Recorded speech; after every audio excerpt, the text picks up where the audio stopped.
a réellement tué Papa Simon Kimbangu? Papa Simon Kimbangu n'a pas été tué, madame, et je dois dire ici qu'il n'y a pas quelqu'un, quelle que soit son intelligence, sa force, ses possibilités, qui pouvait le faire. Chaque cas de décès dispose à tout prix une cause. Alors pour le cas Kimbangu, l'homme miraculeux que le colon belge n'a pas pu tuer ni par le feu, ni par l'arme à feu, ni par l'eau, ni par poison ou des tortures diverses représentées par les 120 coups de fouet par jour, c'est-à-dire 840 coups de fouet par semaine, 3600 coups de fouet par mois, 43 200 coups de fouet par an, et 1 296 000 sur 30 années derrière les barreaux va mourir aussi facilement contre toute attente, c'est vraiment difficile à comprendre. Explique-nous alors les circonstances de sa mort. Vous savez, madame, que le 6 avril 1921, Papa Simon Kimbangu a déclenché un vaste mouvement qui a fait trembler le colon. Ici, il s'agit du colon belge. Alors, pour briser, étouffer l'expansion de ce mouvement, il a été traduit devant un conseil de guerre en lieu et place d'un tribunal civil, puisque Papa Simon Kimbangu étant civil, mais il avait été jugé dans un tribunal militaire et condamné à mort le 3 octobre 1921 avec une peine commuée en détention à perpétuité. Alors le procès se passe à Tisville, l'actuel Mbanza-Ngungu, qui se trouve au Congo central en République démocratique du Congo. Le 4 octobre 1951, tôt le matin, Papa Simon Kimbangu se retrouve dehors, assis devant la porte de la prison, alors que la prison étant hermétiquement fermée, les clés détenues par les responsables de la prison. Il est sorti comment? Avait-il le double des clés de la prison? Un prisonnier avoir les clés de sa propre prison, madame? En tout cas impossible, et Papa Geoffroy, ne vous emmerdez pas. Juste pour attirer ici l'attention de ceux qui nous suivent que Papa Simon Kimbangu venait là, de démontrer encore une de ses qualités divines, de se mettre en tout lieu, de se déplacer librement sans condition aucune ni protocole. Alors tout obstacle dressé devant lui n'était que transparent comme l'air. Merci pour cette précision qui vient ajouter un plus sur l'émission que nous avons déjà réalisée sur votre plateau au sujet de Papa Simon Kimbangu sur les actes de puissance, sa puissance. Je vous en prie, ok. Alors les responsables de la prison, donc surpris de le voir dehors, ils viennent vers lui. Il lui pose la question de savoir, même Kimbangu, comment est-ce que vous êtes dehors? Qui vous a fait sortir? Kimbangu leur dit, je n'ai pas besoin de quelqu'un pour me faire sortir de la prison. Il demande à Kimbangu de pouvoir repartir dans la prison. Kimbangu leur dit que ma prison est terminée. Je ne pourrai jamais repartir et il n'y a aucune personne qui pourra me faire repartir dans cette prison. Ils disent, Kimbangu, s'il te plaît, repars en prison. Là, tu nous cherches des problèmes avec notre hiérarchie. Repars, s'il te plaît. À notre connaissance, il n'y a pas une mesure prononcée en ta faveur pour ta libération. En tout cas, si notre hiérarchie venait apprendre que vous êtes dehors, tu es dehors, nous aurons de sérieux problèmes. Repars en prison. Kimbangu est resté égal à lui-même, il était ferme. Papa Simon Kimbangu va leur exprimer un souci, leur disant qu'il avait mal au ventre, et on lui propose de pouvoir l'emmener à l'hôpital général, dans l'hôpital Saint-Louis. Cet hôpital existe-t-il encore jusqu'aujourd'hui? Oui, madame, cet hôpital existe encore jusqu'aujourd'hui. Même la salle 7 où était installé Papa Simon Kimbangu existe jusqu'à ce jour, madame. Nous sommes fiers de vous les Kimbanguistes puisque vous parlez toujours avec des preuves. Les touristes peuvent y aller pour faire du Saint-Thomas s'ils le veulent bien. L'hôpital se trouve à Lubumbashi, province de Katanga, RDC. Merci, continuons. Alors le colon renforce la garde, ajoute les chaînes pour éviter toute manœuvre d'évasion de Papa Simon Kimbangu. Et on l'emmène à l'hôpital. Arrivé à l'hôpital, les médecins vont l'examiner et vont juger bon de pouvoir le retenir encore quelques jours à l'hôpital. Et on lui attribue une salle, c'était la salle 7, on lui montre le lit, il refuse le lit et il exige qu'on dépose seulement son matelas sur le sol. Et c'est sur ce matelas-là, à même le sol, qu'il va passer les 6 jours, jusqu'au jour où il est parti. C'est le jeudi 11 octobre 1951, une équipe des chrétiens de l'église catholique, ayant appris la nouvelle que Papa Simon Kimbangu était admis à l'hôpital, ils vont décider de venir lui rendre visite avec l'idée de pouvoir exercer sur lui leur suprématie, croyant qu'en raison de ce trouble digestif constaté, Papa Simon Kimbangu en cet instant devait avoir un moral bas, faible et facilement manipulable, malheureusement. Alors, ils viennent lui proposer, s'il était possible, de pouvoir lui asperger, lui appliquer les différentes huiles pour lui dissoudre les...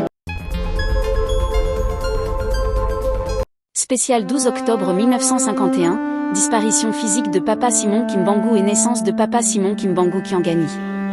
Qui a tué Papa Simon Kimbangu? Papa Geoffroy Osiala va nous le dire dans ce numéro, mais avant toute chose, nous vous demandons de vous abonner. Question de participer vous aussi à l'évangélisation du nom du Saint-Esprit, Papa Simon Kimbangu. Ne dites pas que nous avons oublié de vous saluer, vous qui nous suivez partout à travers le monde. En tout cas, bonjour à tous. Papa Osiala, notre invité, bonjour également à vous.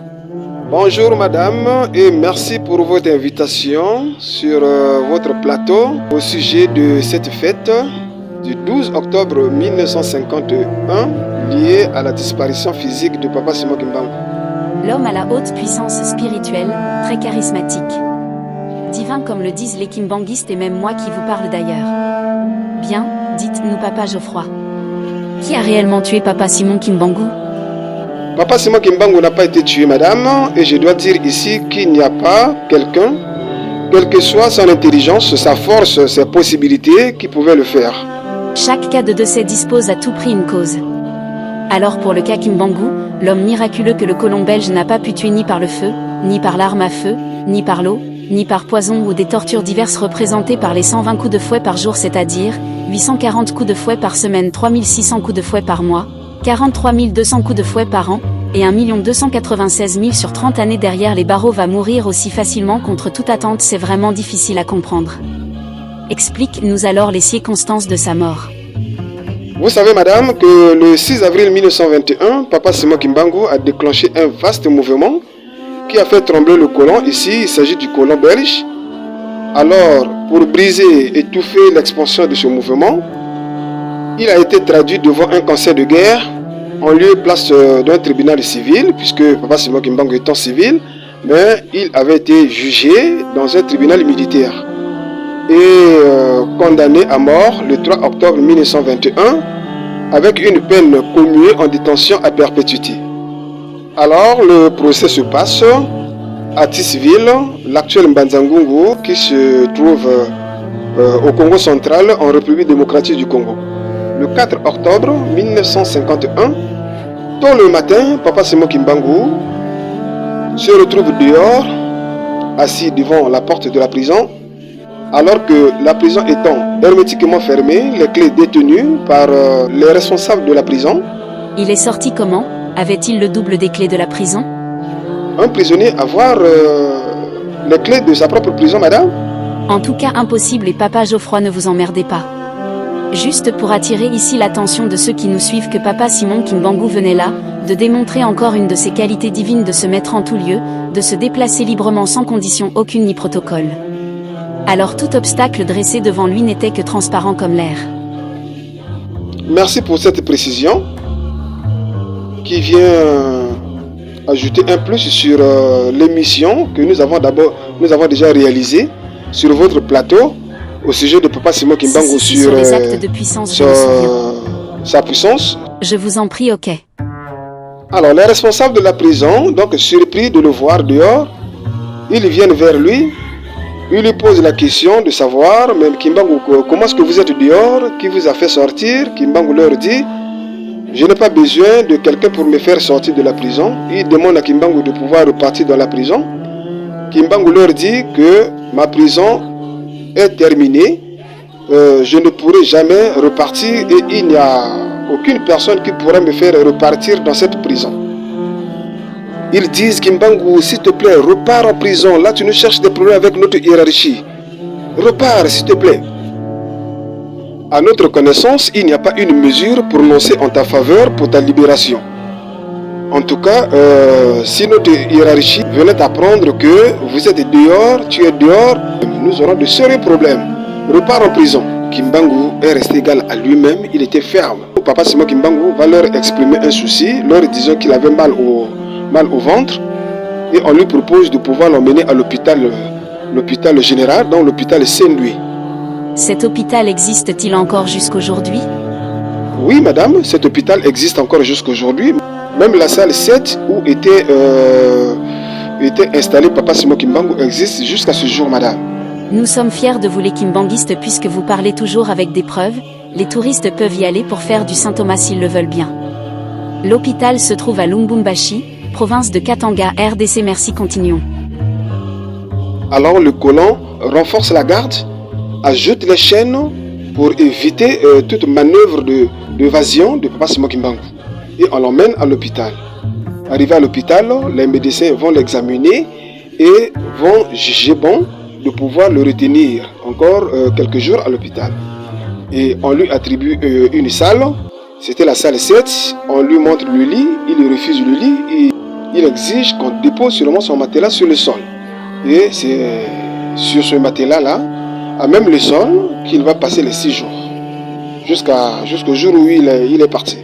C'est le jeudi 11 octobre 1951, une équipe des chrétiens de l'église catholique, ayant appris la nouvelle que Papa Simon Kimbangu était admis à l'hôpital, ils vont décider de venir lui rendre visite avec l'idée de pouvoir exercer sur lui leur suprématie, croyant qu'en raison de ce trouble digestif constaté, Papa Simon Kimbangu en cet instant devait avoir un moral bas, faible et facilement manipulable, malheureusement.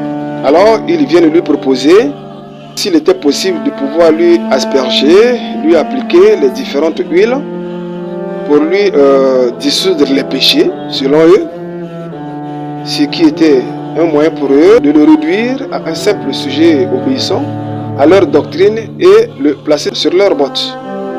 Papa Simon Kimbangu, en tant que Dieu, dans son omniscience, va comprendre leur intention, décide lui aussi de pouvoir les humilier. Humilier comment? Il leur dit que oui, je ne suis pas contre votre bénédiction, seulement j'ai une question pour vous à laquelle votre réponse me sera très utile. Si aucune réponse n'est donnée, vous ferez mieux d'arrêter de me titiller et surtout de partir, parce que là, je ne m'empêcherai de dire que vous n'êtes que de simples imposteurs et pas vraiment des vrais hommes de Dieu. Ce fut là alors une véritable équation à plusieurs inconnus et difficile à résoudre pour les émissaires catholiques. Pas seulement difficile à résoudre, madame, mais plutôt impossible pour le genre humain. Parce qu'on ne peut connaître le jour, la date de la mort de quelqu'un que Dieu, l'éternel Dieu. Ils vont répondre à Papa Simon Kimbangu avec consternation qu'à cette question, aucun être humain n'est capable de te répondre. Ce n'est que Dieu qui peut le savoir. Si vous voulez, alors, trouvez-nous une autre question, nous allons répondre. C'est de là que Papa Simon Kimbangu va leur demander de pouvoir sortir et de s'en aller. Tous mouillés, pris de honte, ils étaient partis. Alors, derrière, Papa Simon Kimbangu va rassembler toutes les personnes sur place, donc les malades, les policiers, commis pour sa garde. Il leur dit qu'il va mourir le vendredi 12 octobre 1951 à 15h exact, l'heure de Lubumbashi. Donc il venait là de prédire la date et l'heure de sa mort lui-même. Waouh! Exceptionnel. Oui, madame, donc exactement, il a prédit le jour de sa mort lui-même. Donc pour ceux qui pensent que Papa Simon Kimbangu, on ne sait pas de quelle manière il était décédé, donc il avait prédit la date, l'heure de sa mort lui-même, et exactement, c'est le vendredi à 15h moins le quart, il appelle tout le monde qui était dans la salle à ses côtés, donc les autres malades, les soldats qui étaient à ses côtés pour sa garde.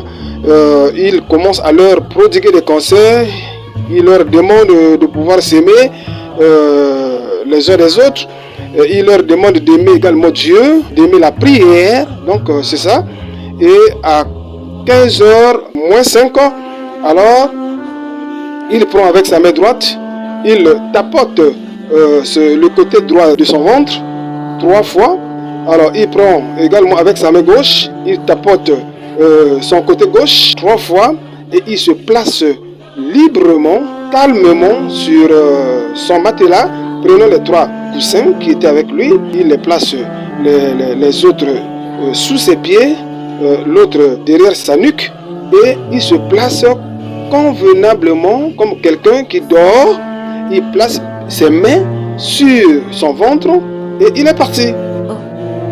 Mais vous êtes sérieux là? Oui, il est parti. Sans grelotter, sans complications, sans quoi là. Il est parti, madame, il est parti. Voyez-moi ça. Et c'était pour de vrai, il était parti. Alors, la nouvelle est répandue partout. Alors, on voyait des voitures arriver, les blancs arriver. Et c'était impensable de voir quelqu'un qu'on n'a pas pu tuer de plusieurs manières, qui décède comme ça là, sans problème. Alors, le blanc déboussolé, le blanc, bon, avec certainement, il avait d'autres visées. Alors, va décider de pouvoir l'autopsie. Donc, on emmène Papa Simon Kimbangu dans la salle d'autopsie et on va autopsier Papa Simon Kimbangu. Drôle de découverte, Papa Simon Kimbangu n'a rien dans son ventre, il n'a pas ses boyaux, donc pas d'intestin, pas de foie, pas de quoi à l'intérieur, donc c'est rond comme un ballon à l'intérieur. Pourquoi alors continuer de refuser qu'il n'est pas Dieu? Puisque ça on n'a jamais vu ni entendu dans le commun des mortels. Ah mais oui madame, c'est la question qu'on doit se poser, surtout pour ceux qui veulent diminuer Papa Simon Kimbangu à la dimension de je ne sais pas, à la dimension des autres prophètes comme les Moïse, les Jérémie, les Isaïe, voilà. Mais Papa Simon Kimbangu. Véritable erreur alors. Puisque moi je sais que tous ces personnages que vous venez de citer ne sont que des prophètes auxquels l'Éternel a utilisés pour faire passer son message, utile pour l'humanité. Mais Papa Simon Kimbangu est d'une autre dimension franchement, eux sans flatterie. Voilà. Mais voilà. Donc c'est un peu ça. Alors, et c'était de la débandade. Alors les blancs couraient dans tous les sens parce que c'était quand même une grande première de voir un cas comme ça là. Et c'est comme ça que Papa Simon Kimbangu est parti. Donc à la question que vous avez évoquée lors de votre introduction, que qui a tué Papa Simon Kimbangu? Papa Simon Kimbangu n'a pas été tué par quelqu'un. Donc il était parti seul, comme ça là, parce qu'il avait estimé que les 30 ans que lui avait donné notre Seigneur Jésus-Christ étaient déjà là, et il devait partir, et il est parti. Donc c'est comme ça. Ok, avec votre permission, regardons en image quelques empreintes qui illustrent la souffrance de Papa Simon Kimbangu durant les 30 années d'incarcération à Lubumbashi, puis on va continuer. À votre aise, madame, il s'agit là des vestiges qui illustrent les 30 ans d'emprisonnement ferme de Papa Simon Kimbangu à Lubumbashi. Tel que vous venez de dire, nous les Kimbanguistes, nous ne parlons qu'avec des preuves. Alors les preuves sont là, madame, nous pouvons... vous êtes libre de les faire passer pour que ceux qui nous suivent puissent voir. Et on va continuer. Porte de la cellule de Papa Simon Kimbangu de Kasombo à Lubumbashi en RDC. Lit, fait de ciment, qu'a utilisé Papa Simon Kimbangu à Kasombo juste avec une couverture pendant 30 ans. Capacité de la cellule. 1,20 m de long et 80 cm de large. Puis, rempli de plusieurs substances chimiques fortes, aménagé pour plonger Papa Simon Kimbangu après sa séance régulière de bastonnade arrêtée à 120 coups de fouet. Une séquence qui était obligatoire avec pour contrainte de fixer le soleil durant un certain nombre de minutes.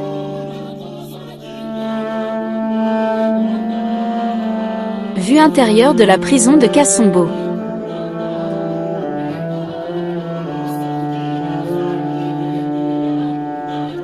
Faute du temps, nous nous limitons qu'à ces seuls vestiges, alors Papa Geoffroy, nous pouvons continuer.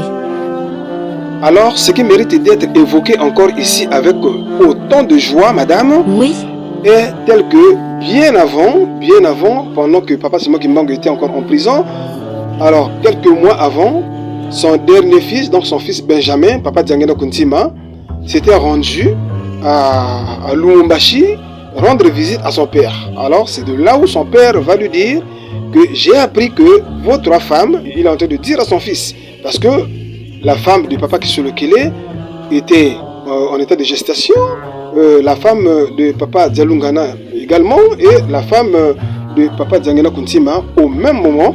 Alors c'est de là Papa Simon Kimbangu va dire à son fils que de vos 3 femmes, celle qui mettra au monde un bébé de sexe masculin, le jour où je vais quitter cette terre des hommes, c'est encore moi, Simon Kimbangu, qui suis revenu.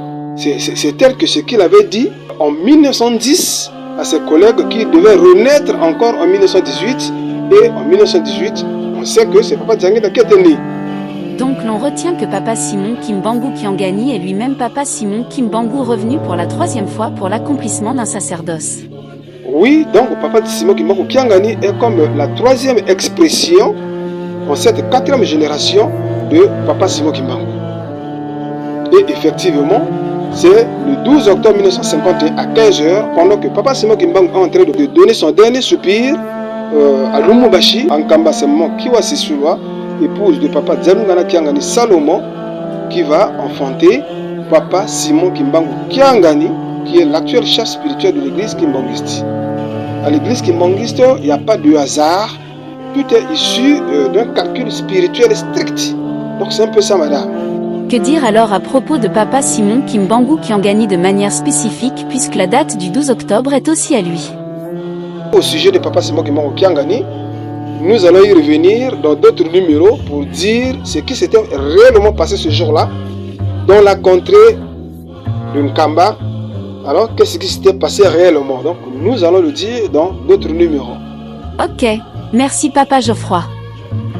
C'est moi qui vous remercie, madame, de m'avoir invité pour ce numéro spécial du 12 octobre 1951. Merci beaucoup. Merci à vous qui nous avez suivis. Papa Simon Kimbangu n'a pas été tué par quelqu'un plus tôt, il était mort ce jour du 12 octobre 1951 que lui-même.